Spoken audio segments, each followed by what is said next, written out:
Bonjour et bienvenue dans Vigilance, le podcast d'actualité sur la compliance proposé par Lefebvre Dalloz. Je suis Sophie Bridier, journaliste au sein de la rédaction, et cet épisode a été réalisé avec l'aide de Leslie Brassac, journaliste sur actueldirectionjuridique.fr.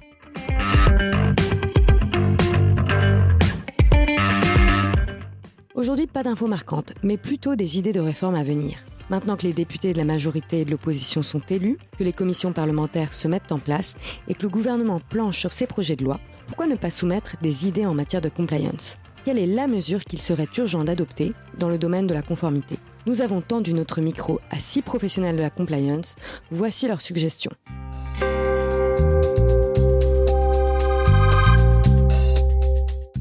Depuis 2016, la France a connu un choc de compliance avec l'adoption de nombreux textes. La loi Sapin 2, le RGPD, les textes sur les lanceurs d'alerte et le devoir de vigilance, etc. Aujourd'hui, avec la guerre en Ukraine, ce sont les sujets autour des sanctions embargo qui sont sur le devant de la scène. La compliance, c'est donc un kaléidoscope de normes à respecter par l'entreprise. Aux éléments de droit dur, il faut ajouter de la soft law, parfois définie par des autorités, on pense à l'AFA, à la CNIL, à l'autorité de la concurrence, mais aussi par ses propres investisseurs. Et les choses ne s'arrêtent pas là. La matrice se complexifie encore davantage en fonction du lieu où on opère, même au sein de l'UE. Car certaines directives, on pense notamment à la directive lanceur d'alerte, laissent des options aux États membres. Dans ce paysage complexe, difficile de dégager une doctrine universelle sur la valeur d'un programme de compliance.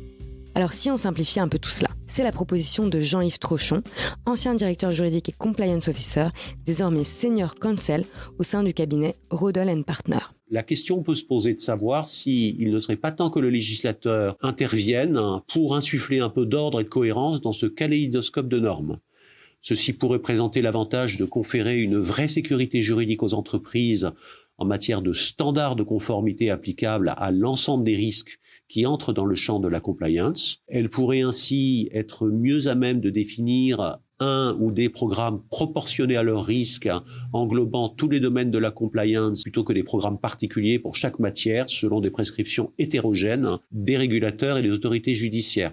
À titre d'exemple, les standards en matière d'enquête interne ou de conflit d'intérêts ou de diligence raisonnable édictés par l'AFA pourraient servir de base à des normes communes applicables au-delà de l'anticorruption. Donc les entreprises y trouveraient de nombreux avantages en termes de protection et de sécurité juridique, de maîtrise de leurs coûts de mise en conformité, de cohérence de la pratique décisionnelle des régulateurs et de la jurisprudence, et aussi de critères de reconnaissance de la prise en compte des programmes de compliance à titre de circonstances atténuantes dans le calcul des sanctions et leur assurer ainsi une meilleure prévisibilité de telles sanctions.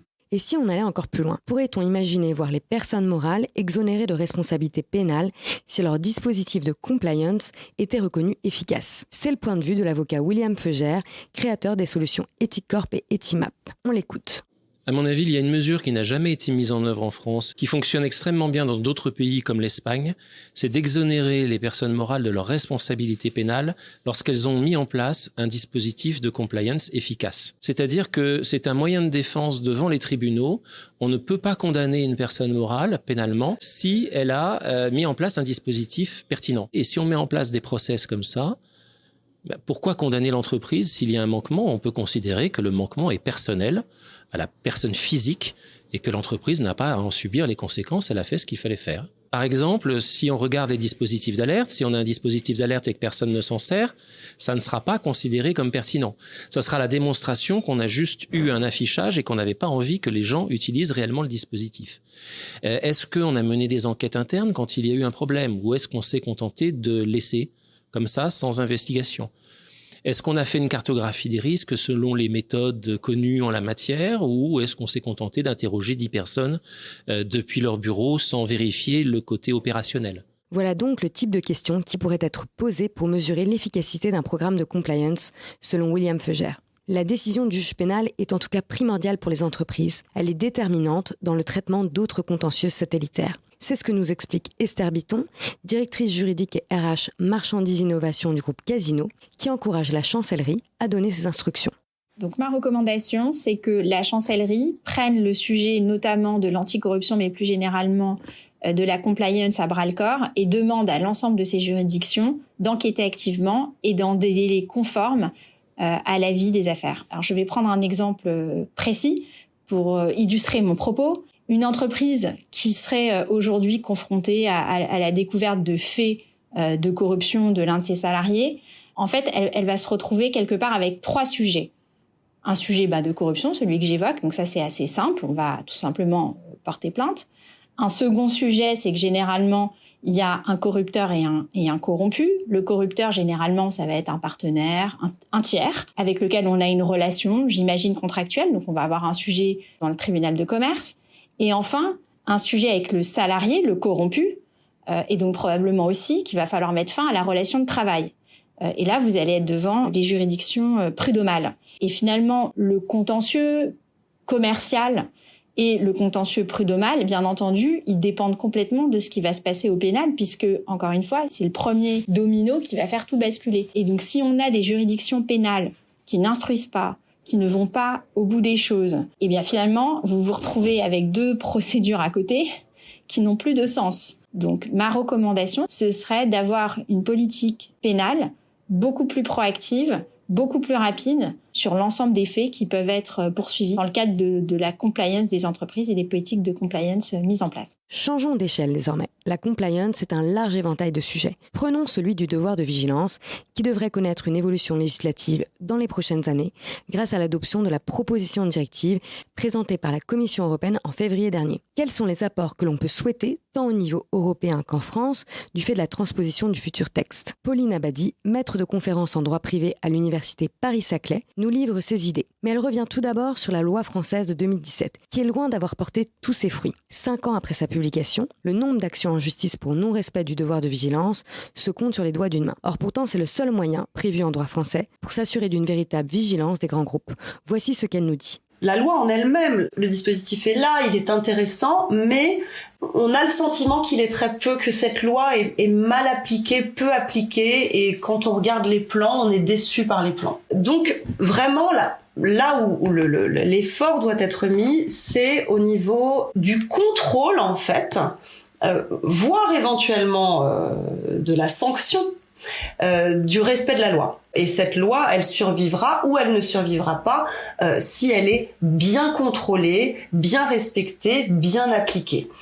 Et c'est là que c'est intéressant que cette directive, cette proposition de directive arrive, parce que elle va mettre le doigt justement sur le dispositif de suivi, de contrôle et peut-être de sanctions aussi. Et puis ça sera surtout l'occasion d'une révision, parce qu'à partir du moment où il va falloir transposer cette directive qui sera adoptée soit par ordonnance, soit par l'outil législatif classique, eh bien c'est le moment de faire le bilan. C'est souhaitable, c'est d'ailleurs demandé par tous, hein. On le voit bien.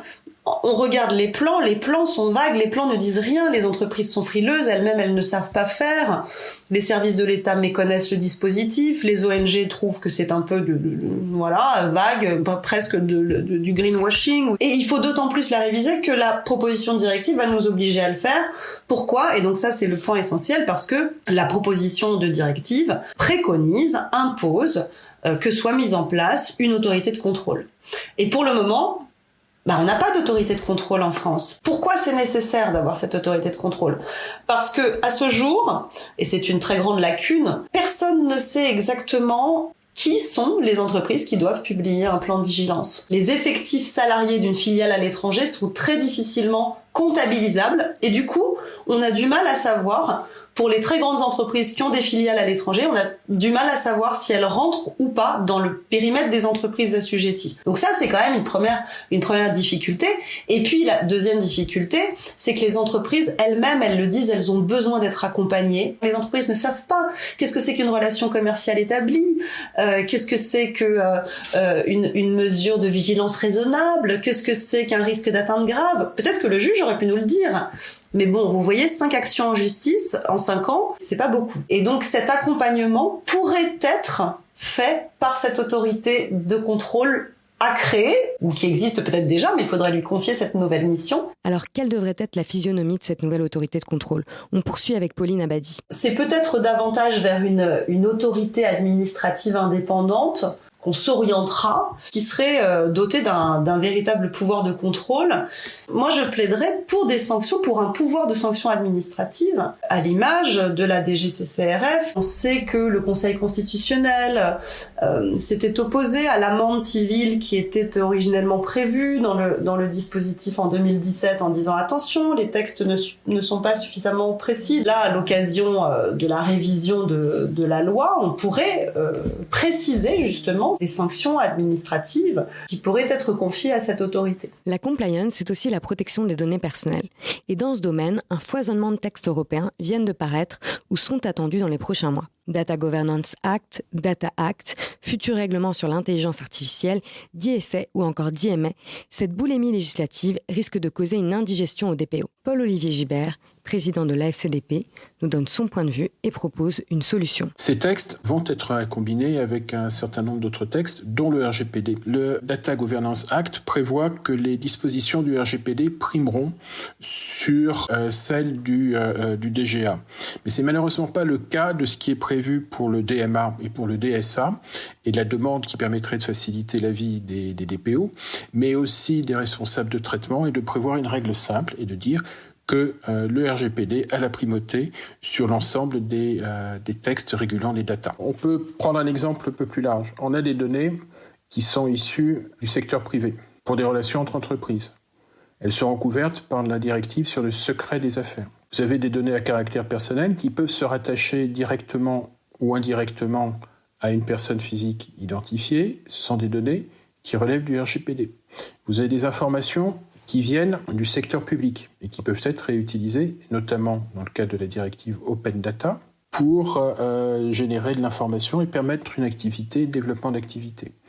Et puis, toutes ces données, tous ces éléments ne sont pas si faciles que ça à dissocier les uns des autres. Et donc, c'est ça un petit peu la difficulté de savoir quelle est la réglementation, quel est le texte qui va l'emporter pour savoir quel statut et quelle solution juridique apporter pour tel ou tel type de données. Ce qui serait nécessaire, c'est que le législateur européen prévoit la primauté des dispositions du RGPD sur toutes les dispositions concernant les data. On conclut avec Stéphane de Navacelle, associé gérant du cabinet éponyme, spécialisé en droit pénal des affaires et en conformité. Il défend une réforme ambitieuse, la création d'une grande profession du droit pour offrir la confidentialité aux juristes d'entreprise, mais pas seulement. La mesure phare indispensable du quinquennat à venir est la création de la profession de juriste-consulte, qui regroupe avocats, magistrats, juristes, tous experts et indépendants, autour d'une déontologie commune. Dans le quotidien, je ne passe pas mon temps à mentir. Je ne passe pas mon temps à être sans foi ni loi. Dès que j'enfile ma robe, certains magistrats, et confrères d'ailleurs, pensent qu'on ne peut plus me faire confiance, que je peux mentir à loisir. C'est donc la profession d'avocat qui déforme l'homme. Et donc, de rapprocher les professions ferait que nous gagnerions en confiance, que nous gagnerions en force, en poids dans la société et en indépendance d'un point de vue de la communauté nationale.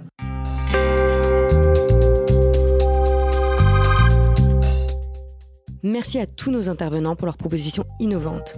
C'était le dernier numéro de Vigilance avant l'été. On vous donne rendez-vous à la rentrée pour de nouvelles actualités. À très bientôt.